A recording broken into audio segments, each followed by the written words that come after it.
রাতভর বৃষ্টিতে রাজধানীর বিভিন্ন সড়কে জলাবদ্ধতা। রাজধানী ঢাকা থেকে খান ইফতেখারের প্রতিবেদনে থাকছে বিস্তারিত। রাতভর বৃষ্টিতে রাজধানীর বিভিন্ন সড়কে জলাবদ্ধতা সৃষ্টি হয়েছে। গেল বৃহস্পতিবার 30 এপ্রিল রাত থেকে পরদিন শুক্রবার 1 মে পর্যন্ত রাজধানীর অনেক এলাকা পানিতে ডুবে গেছে। রাজধানীর গ্রিন রোড, কারওয়ানবাজার, পান্থপথ, রবীন্দ্র সরোবর সংলগ্ন সড়ক, জিগাতলা, মিরপুর 10, কাজীপাড়া, মালিবাগ রেলগেট, মৌচাক, মগবাজার এবং হাতিরঝিলের মধুবাগ এলাকা সহ বিভিন্ন এলাকায় রাস্তায় পানি জমেছে। মূল সড়কের বাইরেও বিভিন্ন এলাকার অলিগলিতেও পানি জমে থাকতে দেখা গেছে। এতে দুর্ভোগে পড়েন সাধারণ মানুষ।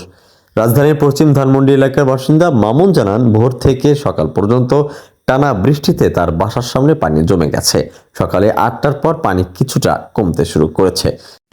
সকাল তো পানি হয়, বৃষ্টির কারণে এই ভাড়া মারতে পারি না। যাত্রী তো মনে করো 10 ভাড়া 50 টাকা বেশি চাইলে আবার বকা দেয়, কয় ভাড়া তোমরা সঠিকভাবে চাইও। এই যে বৃষ্টি হইলে এখানে দোকানের মধ্যে পড়ে যাচ্ছে, দোকানের ভিতরে পানি জমে যায়। আর এখানে যাতায়াতের জন্য অনেক প্রবলেম, কাস্টমার অনেক প্রবলেম, আমাদের অনেক problem.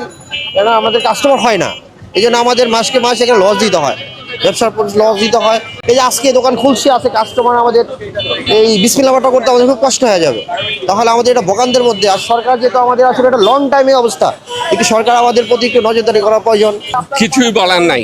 Look, I live in Kingston upon Thames. You know, this is a very affluent area in London. Tarique Zia সাহেব, আমাদের প্রাইম মিনিস্টার, আমার নেইবার ছিলেন 8 বছর। So উনি, I hope he will come, and take action against this, because he lived in London. He know what is the difference between a Western world and Bangladesh. There is a lot of things need to be done.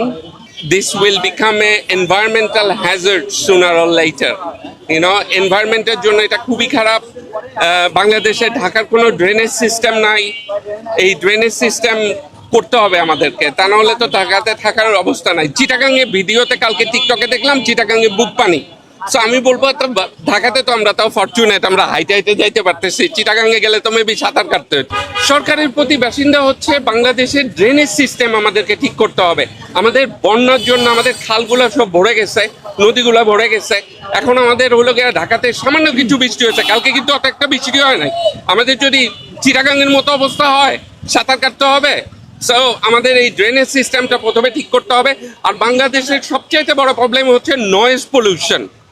এটা কিন্তু আমাদের হেলথের জন্য খুবই খারাপ, noise pollution.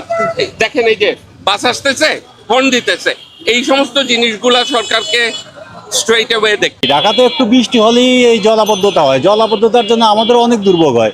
যেমন আমরা যারা অফিসগামী, সকালে আমরা অফিসে যাওয়ার সময় দেখা গেছে বাসের জন্য অনেকক্ষণ দাঁড়িয়ে থাকতে হয়। আর এই জলাবদ্ধতার জন্য একটু বৃষ্টি হলেই সময় মতো বাস পাই না।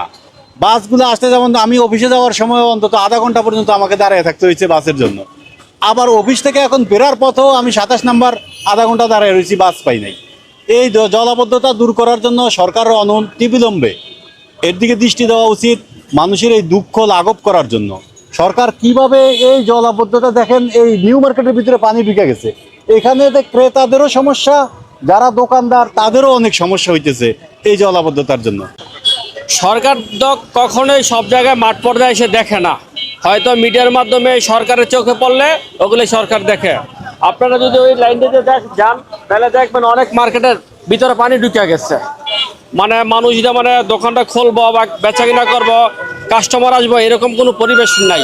তো সরকার যদি আগে থেকে এগুলো যদি সংশোধন না করে, তাহলে আমাদের ভবিষ্যতে আরো অনেক বড় ধরনের সমস্যা আমরা পড়বো।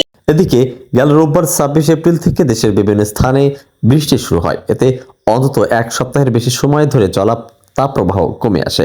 গতকাল দেশের সর্বোচ্চ তাপমাত্রা ছিল 31.6 ডিগ্রি সেলসিয়াস, যা আগের তুলনায় উল্লেখযোগ্যভাবে কম।